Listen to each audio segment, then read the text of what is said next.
News Britain में आपका स्वागत है। उपराष्ट्रपति चुनाव से एक दिन पहले शिवसेना यूबीटीआई सांसद संजय राउत ने सांसदों से आग्रह किया है कि सोच समझकर अपनी अंतरात्मा और राष्ट्र हित में मतदान करें।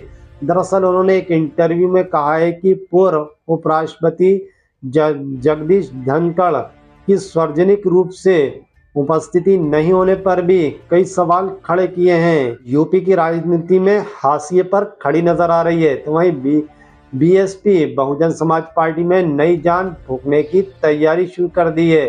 जी हाँ, पार्टी की संस्थापक काशीराम की पुण्यतिथि के मौके पर मायावती एक बड़ी जनसभा को संबोधित कर अपनी ताकत दिखाने वाली हैं कि हम कितने ताकतवर हैं। अमेरिका ने भारतीयों को एक और बड़ा झटका देने की तैयारी कर ली है। अब अमेरिका में नॉन एग्रीमेंट वीजा यानी NIV के लिए इंटरव्यू अपने ही देशी या कानूनी निवास पर देना होगा। यानी अगर आप भारतीय नागरिक हैं और जल्दी अमेरिका जाना चाहते तो सुन लीजिए, पहले आप थाईलैंड, सिंगापुर या जर्मनी जैसे देशों में जाकर टूरिस्ट B1 या बिजनेस B2 वीजे के लिए इंटरव्यू नहीं दे पाएंगे। चिराग पासवान ने साफ कह दिया है कि उनकी पार्टी पूरे दमखम के साथ मैदान में उतरेगी। बिहार फर्स्ट, बिहारी फर्स्ट के नारे के साथ ही वे संगठन को बूथ स्तर पर मजबूत करने की कोशिश कर रहे हैं। LJP रामविलास ने अपनी मांग रखी है कि वे 40 सीटों पर चुनाव लड़ना चाहते हैं। हालांकि एनडीए के अंदरूनी समीकरण बताते हैं कि उन्हें शायद 20 सीटें तक ही मिल पाएंगी, जिसे उन पर संतोष होना पड़ेगा। अब 2025 का विधानसभा चुनाव नजदीक है और सवाल उठ रहा है कि क्या इस चुनाव में चाचा और भतीजा अपनी अपनी सीटों के बैनर तले आमने सामने होंगे।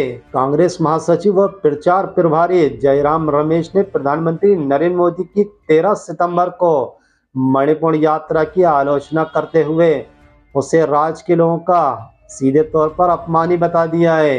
एक्स पर एक पोस्ट में कांग्रेस सांसद ने यात्रा की तैयारी के बारे में एक खबर की कटिंग साझा कर दी है और कहा है कि ऐसा लग रहा है कि प्रधानमंत्री मणिपुर में केवल 3 घंटे ही बिताने वाले हैं। जयराम रमेश ने लिखा है कि प्रधानमंत्री की 13 सितंबर को प्रस्तावित मणिपुर यात्रा का उनके समर्थक स्वागत कर रहे हैं, लेकिन ऐसा लग रहा है कि वे राज्य में सिर्फ लगभग 3 घंटे ही बिताएंगे। जी हाँ, सिर्फ 3 घंटे। इस यात्रा से वो क्या साबित करना चाहते हैं?